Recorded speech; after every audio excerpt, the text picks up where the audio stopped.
So good evening mga kabeshi. So nandito na tayo ngayon sa Christmas market dito sa Bipiteno. So sobrang lamig. Siguro -0 yata ngayon dito ang weather. So ayan, so nakikita nyo ang mga Christmas market. So tara at samahan nyo ako at iikot ko kayo. At tingnan natin kung anong makakain natin mamaya. Adobo. Time check, 5 p.m. Mga kabeshi dito sa Bipiteno Old Town. So tara at samahan nyo akong bisitahin ang Christmas market dito sa Bipiteno, Sud Tirol. At titingnan natin kung anong makakain natin mga typical food dito sa Christmas market.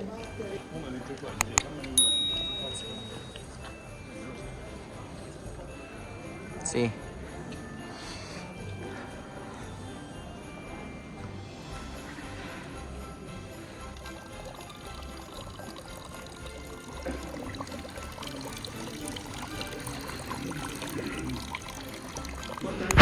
Swelfertum Tower o ang Tower 12 o ang Tower 12 na simbolo dito sa Bipiteno, Sud Tirol.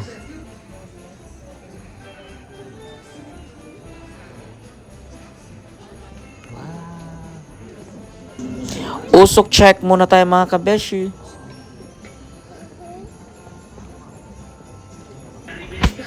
So dito sa Old Town Street ng Bipiteno mga kabeshi, makikita nyo ang lots of restaurant, bars, and then mga shops na pwede kayong mamili ng mga souvenirs and then pasalubong and gifts for Christmas dito sa Bipiteno.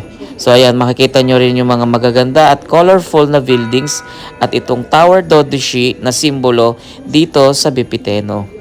So finally, andito na tayo sa Bipiteno Christmas Market at super excited na ako mga kabeshi, pati ang matanda na itry ang mga typical food at ang bimbrole o ang glühwein dito sa Bipiteno. At syempre hindi rin mawawala ang kanilang typical pretzel and then German sausage and then ang kanilang sandwiches and some of fruit chocolates.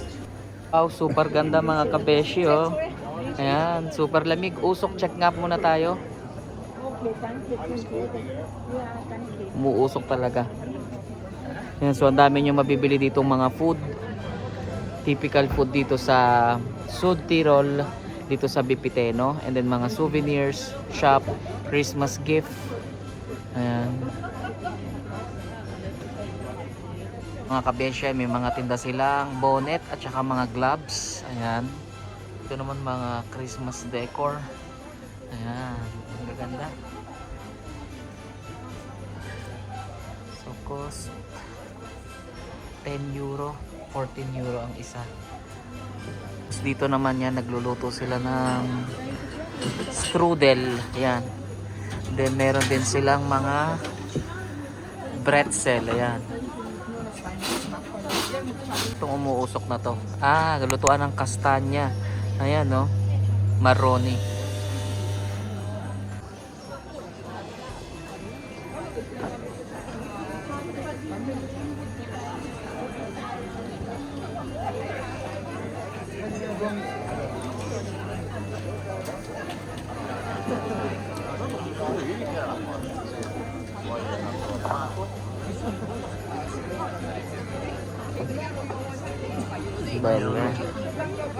Strudel, ayan. Typical na sweet dito sa Bipiteno, sa Sud Tirol. Ayan. Then may mga tinda rin silang nuts. Ayan no.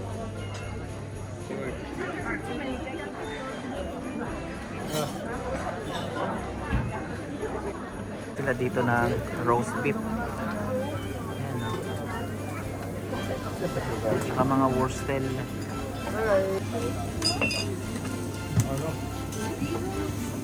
Volevo pure un roastel. Ma si può tagliare fine fine questa? Si può tagliare fine fine. Ayan ng wurstel oh. Order tayo ng wurstel. No, così voglio assaggiare. Sì. Vabbè. Anzi, bevi.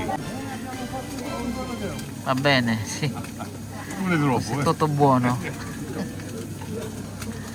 Ayan o, pinaprepare na yung ating sandwich. Che quando vieni a Roma ti trattiamo bene pure noi.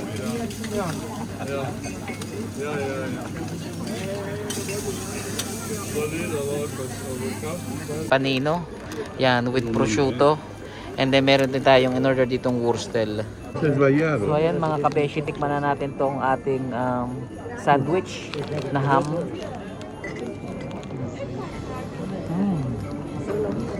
Sarap. È buono. Sì. Io 18 €, non voglio.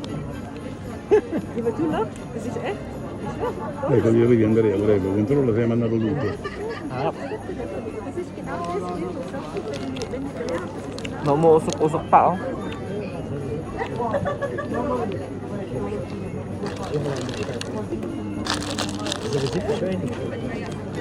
Soll weggehen. Die Reinigung.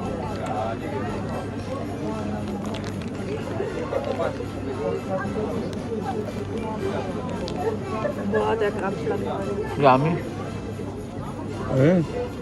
Buono.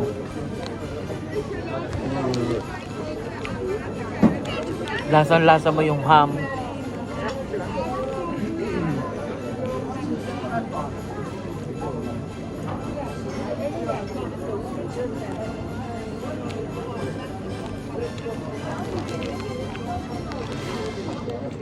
E tenera il carne.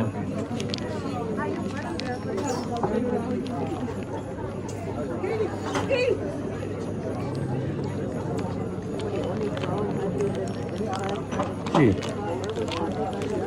Sì, sono d'accordo con te, però è troppo. Eh sì. È troppo. So now naman mga kabeshi, subukan naman natin bumili ng ating bean brulee o ang ating blue vine. Can I have one bean brulee? This is the original one, is 450, right? And one with the mela.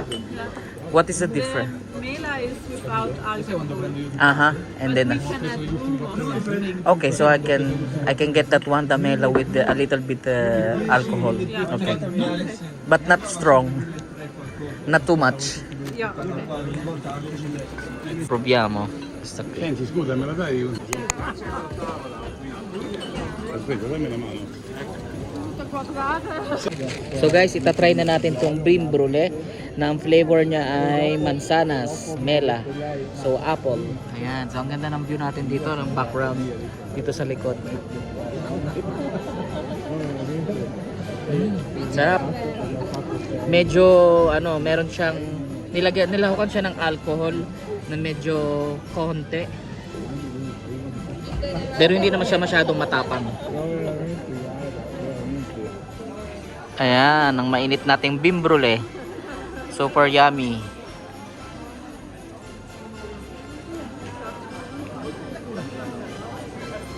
So ayan guys, yung malaking Christmas tree dito sa Bipiteno. Ang Bipiteno nga pala ay isa sa pinakasikat na lokalita o city dito sa Sud Tirol, sa north ng Italy.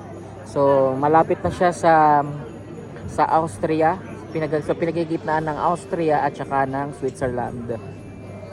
So it takes 5 to 6 hours from the train from Rome going to Bipiteno. So as you can see yan, marami ditong Christmas market, yung tradition nila every Christmas. So pwede kayong mamili ng inyong mga souvenirs at saka makatikim ng mga typical food dito sa Bipiteno, Italy. So inom muna tayo. Patong natin dito.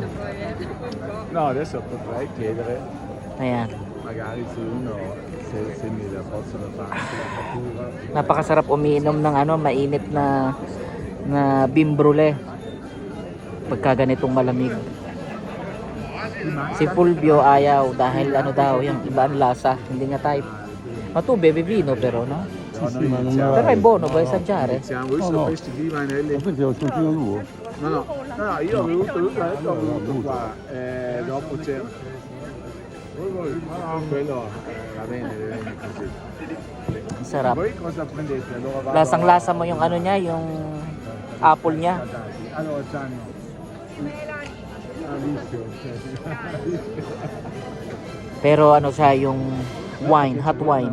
Den alter Ort, så den er ikke pris. Og hvidvin og So 6:31 na. Parang gabing-gabi na dito. Like parang 9 o 10 o'clock na, pero mamaya magdi-dinner pa kami. So titingnan natin kung anong makakain natin ditong typical food dito sa Pipiteno. Dico di fresco fresco. Sobrang ano, usok. La posta. Vuoi provare? No, no. La posta che ha detto, dove stai? Di lang. No, c'è na. Yan, bibili tayo ng pretzel. Scusi.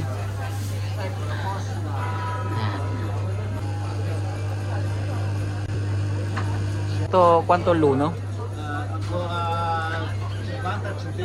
So nag-take out nga pala tayo mga kabeshi ng sausage at saka ng pretzel na itatry natin later for dinner. Kasi sobrang lamig, so hindi na kami kakain sa restaurant, so sa loob na lang ng hotel. And see you in my next vlog. Ciao! Arrivederci!